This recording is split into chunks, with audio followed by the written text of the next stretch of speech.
Why do my subs sound like trash?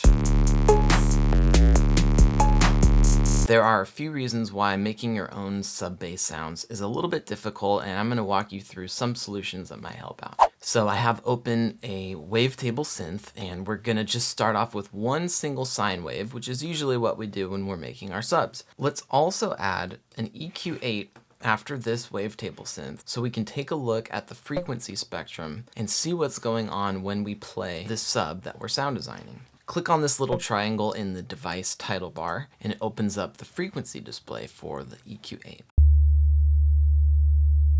You can see in the frequency display that this sine wave is creating one pure fundamental frequency at the note that I'm playing. I'm playing a D on my keyboard, and you can see when you hover over that peak in the frequency display tells you this is a D. There's a good chance that depending on how you're listening to this video right now, you may not even be able to hear that D. That's because that sine wave only produces the fundamental frequency. It's a pure rounded tone that doesn't include any harmonics. So what we need to do is we need to introduce some harmonics to this sound so that there is more than just that one fundamental frequency. Relative harmonics give the listener something to hear and latch onto. What's interesting about this psychoacoustically too is that your brain will hear the relative harmonics that we're going to introduce, and it will fill in that low, like subby tone because your brain knows that's what I'm hearing, the relative frequency of that low D. All right. One way that we can address this is we can change the wavetable from just the pure sine wave to something with a little bit more information. Let's go inside the wavetable synth and let's add some warp to this. Try increasing this by maybe 20%. What this does is it bends the shape of the wavetable slightly, so stretching out the cycle from a pure sine wave to having it be faster at the beginning and then slower at the end. Already we can hear much more harmonics on this, and if we go back to the EQ8, now we can see all these other relative harmonics that are being played in conjunction with the fundamental frequency. So here's our D, the fundamental frequency. It's still there, but we have all these other frequencies being played as well, and that helps you hear it. Now you'll notice something interesting when you check out which frequencies are being played here.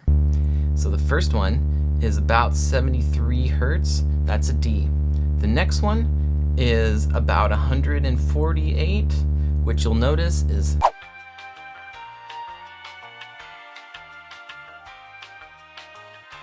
double the original frequency, and the note there is a D.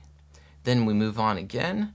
This one is at 220, and the note is an A, which is a fifth harmony above the D. Now, if I have the EQ8 open, as I adjust this warp, you'll see the difference between the pure sine wave and the warped wave. So here's no warp.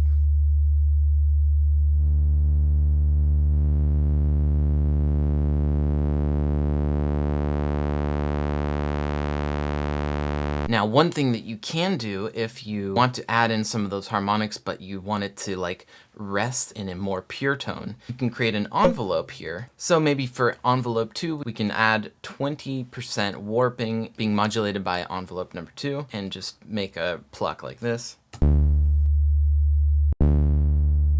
That gives you a little bit of the harmonics like at the attack of the note, but then it goes back down to something a little bit more pure sine wave. You can also experiment with using some of the different effect modes on the wavetable. Here we were using the modern, but there's also classic and frequency modulation. The other way you can add some harmonics without using a plugin is create some drive on the filter. I do this almost every time when I'm making my sub basses. So here's how this works. So instead of the clean filter circuit, we're going to choose one of the others. The clean one doesn't have any drive, but all of these other 4 do. So leave it on low pass, and now we're just going to increase the drive a little bit.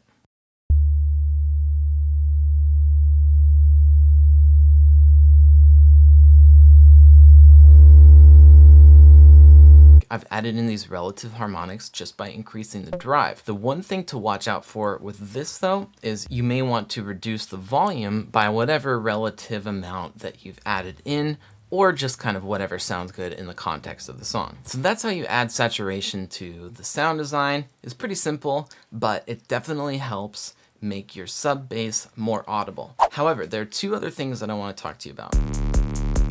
The first is getting a little bit more of a tighter attack in your sub bass by creating a pitch envelope. Go inside the wavetable synth and just add an envelope to control the pitch amount. Let's add maybe 6 semitones of pitch modulation using envelope 2 to do the modulation. But now what we want to do is make this pretty tight. We don't even really want to hear the ramp of the pitch, we just want to feel it. If I create a really extreme amount, you can hear how that starts to become a kick drum, right? It gives it some attack, which can be really helpful. Depending on if you're playing this like with a kick drum as well, you may not want so much attack, but like something like 6 semitones will give just a little bit more of a noticeable entrance to the note, which helps you hear it in the context of a mix. This is with the pitch modulation, and this is without. I think that makes a pretty big difference. The last thing that I want to tell you about making your sub bass sound a little bit fatter, what you may want to do is sound design the sub that you like and then bounce this to audio and play it inside a sampler. Let's record in a C note and make it pretty long so that we can use it later.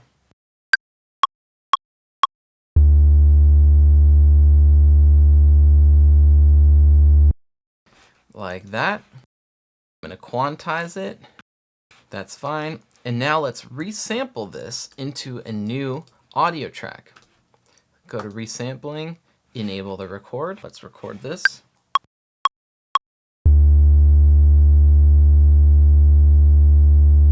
There we go. Now I have this audio file, which is my sub bass that I created with the wavetable synth. And now what we're going to do is add this to a simpler device. So go to your instruments, choose the simpler or sampler, but simpler is fine for this, and then just drag this in. Now we have that sub bass 808 thing that we created with the wavetable synth, and we're playing it inside the simpler device.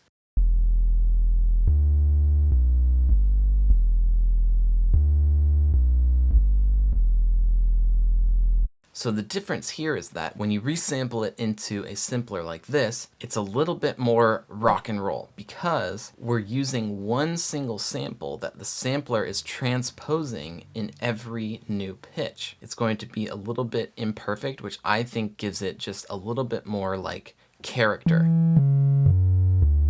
Plus, now you can do more sound design inside the simpler to make this your own. Am I still streaming? So I hope this video helped you with your subs, gets them sounding a little bit fatter and like cutting through in the mix a little bit better. If you got some value out of this video, I would love it if you gave it a thumbs up. You can subscribe to my channel by clicking right here. And this is a video about a sound design trick that I stole from Electric Mantis.